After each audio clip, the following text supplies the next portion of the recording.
В этом году за грант главы администрации города боролись 17 молодых учителей. Напомним, в конкурсе «Молодой педагог года» могут принять участие преподаватели общеобразовательных школ в возрасте до 30 лет со стажем работы от 1 года до 5 лет.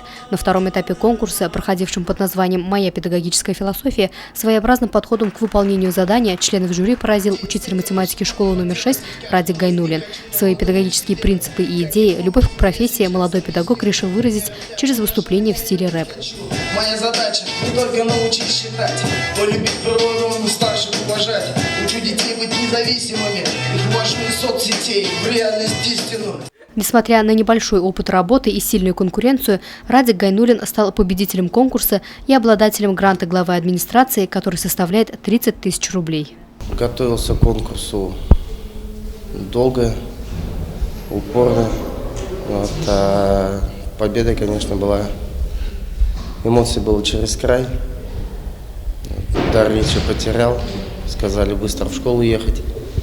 Все, приехал. Здесь уже была газета. Все поздравляют. Очень приятно было. Одержать победу в конкурсе Радику Ириковичу удалось благодаря поддержке коллектива школы номер 6. В этот раз у нас очень было сильное желание победить, и поэтому мы искали что-то новое, чтобы именно удивить членов жюри, удивить наших соперников. И я думаю, у нас очень хорошо получилось.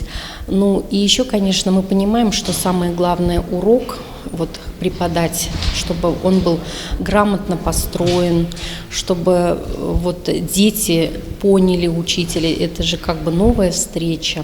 И поэтому уже когда мы готовились к уроку, мы хотели именно по новым стандартам его показать.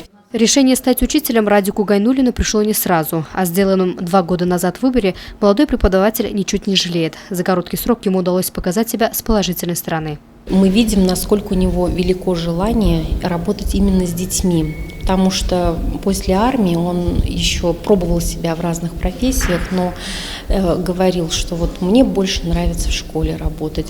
Он с ними играет в футбол, ходит в походы. И за небольшой промежуток времени он завоевал авторитет и коллег, и обучающихся. По результатам конкурса «Молодой педагог года» были также присуждены призовые места. Награждение победителя состоится на августовском педсовете. Луиза Мустафина, Дамир Хайбулин, Гульгина Раскильзина, телекомпания СТВ.